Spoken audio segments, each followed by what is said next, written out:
తెదేపా చేస్తున్న అభివృద్ధి కార్యక్రమాలను చూసే ఇతర పార్టీ నేతలు తెలుగుదేశంలోకి వస్తున్నారని ఆ పార్టీ రాష్ట్ర అధ్యక్షుడు కళా వెంకట్రావు వ్యాఖ్యానించారు. వచ్చే సార్వత్రిక ఎన్నికల నాటికి అదనంగా 50 శాసనసభ స్థానాలు కొత్తగా ఏర్పాటు కానందున చేరికల వల్ల ఇబ్బంది ఉండబోదన్నారు. విధ్వంసాలను ప్రోత్సహిస్తున్న వైకాపా అధ్యక్షుడు జగన్తో వేగలేకే నేతలు పార్టీ మారుతున్నారంటున్న వెంకట్రావుతో ఈటీవీ ముఖాముఖి.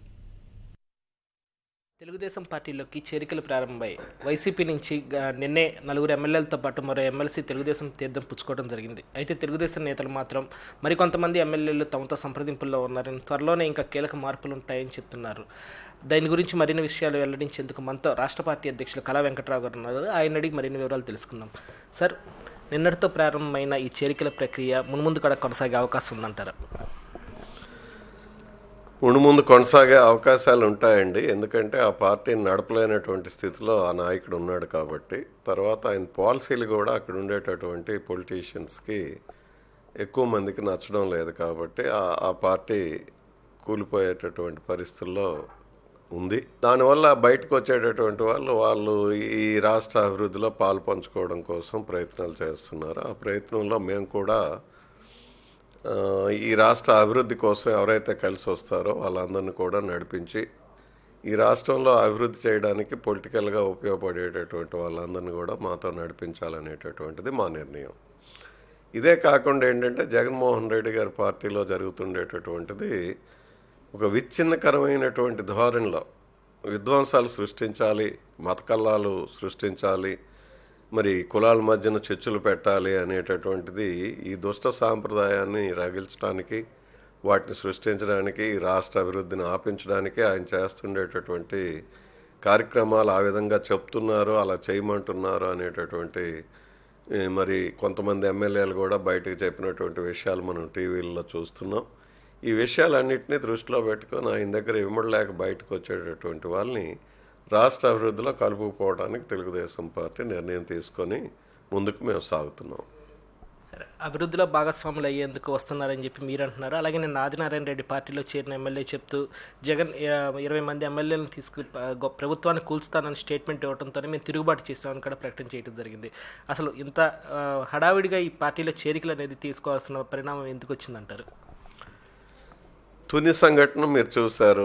అక్కడ విధ్వంసకరమైనటువంటి కార్యక్రమాలు జరిగాయి. అలాంటి విధ్వంస కార్యక్రమాలు అక్కడ జరపడానికి ఆ జిల్లాల్లో ఉండేటటువంటి వాళ్ళు ఎవరికి కూడా అలాంటి ఆలోచనలు ఉండవు అనేటటువంటి సాంప్రదాయకంగా మనందరికీ తెలిసినటువంటి విషయాలే. అదేవిధంగా పట్టిసీమలో 2 నదుల అనుసంధానం ఈ దేశంలోనే మొట్టమొదటిసారిగా చంద్రబాబు నాయుడు గారు చేసి కరువు నిలయమైనటువంటి రాయలసీమకి 80 టీఎంసీని సముద్రంలోకి పోయేటటువంటి నీళ్ళని మరి అనుసంధానం వల్ల ముందుకు తీసుకెళ్ళడానికి ప్రయత్నం చేస్తే దాన్ని ఆపటానికి, అదేవిధంగా అది అక్కడ విధ్వంసం సృష్టించడానికి, కల్లోలం సృష్టించడానికి ప్రయత్నం చేయటం. అదేవిధంగా భోగాపురంలో ఎయిర్పోర్ట్ వస్తుంది, ఉత్తరాంధ్ర బాగుపడిపోతే ఎట్లా, అది దాన్ని ఆటంకాలు సృష్టించడానికి ప్రయత్నం చేయండి అని చెప్పి అక్కడ ఉండేటటువంటి పొలిటీషియన్లకు చెప్పటం. ఇవన్నీ ఆదినారాయణ రెడ్డి గారు చెప్పినటువంటిది చాలా నిజం. అది ఇలాంటివి సృష్టించమంటున్నారు కాబట్టి ఆయనతో వేగలేక, రాష్ట్ర అభివృద్ధిని కుంటుపరుచుకోవటం ఇష్టం లేక చాలామంది ఎమ్మెల్యేలు మరి అలాగే కులాల మధ్యన కూడా చిచ్చు రేపాలి అనేటటువంటిది ఆ తుని విధ్వంసం.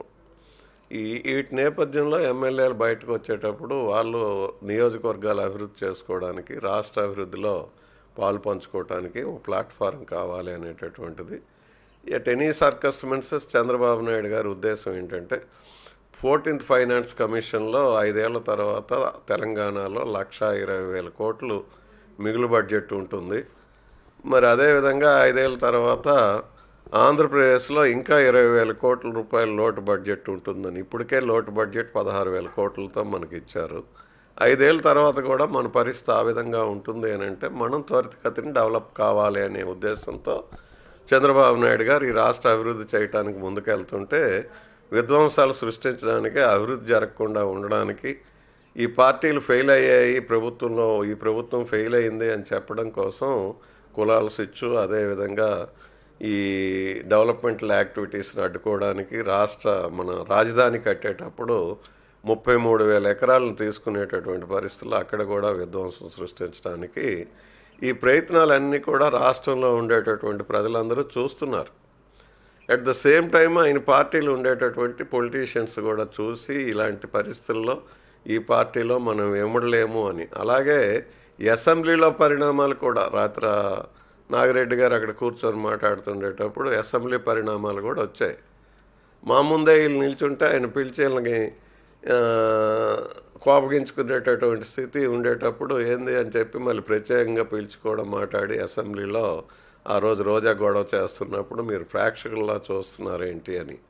అంటే విధ్వంసం సృష్టించండి, కులాలు చిచ్చులు పెట్టండి, అసెంబ్లీలో గందరగోళం సృష్టించండి, ఇలాంటి కార్యక్రమాలు ఉండే మనిషి దగ్గర మేము ఎన్నాళ్ళు ఎముడలేక పార్టీలో ఉండలేక బయటకు వచ్చి ఆంధ్రప్రదేశ్ అభివృద్ధి కోసం అదేవిధంగా పేదల సంక్షేమం కోసం మీరు ఏదైతే చేస్తున్నారో దాంతోపాటు మేము కూడా హెల్పింగ్ హ్యాండ్ కింద ఉంటాము, చేస్తాము అని చెప్పి అభివృద్ధిలో పాలు పంచుకుంటాము, నియోజకవర్గం ప్రజలకి అభివృద్ధి చేసి చూపిస్తాము అని చెప్పి వాళ్ళు ముందుకు వచ్చేటప్పుడు వాళ్ళని మాతో పాటు మేము ప్రయాణం చేయిస్తున్నాం.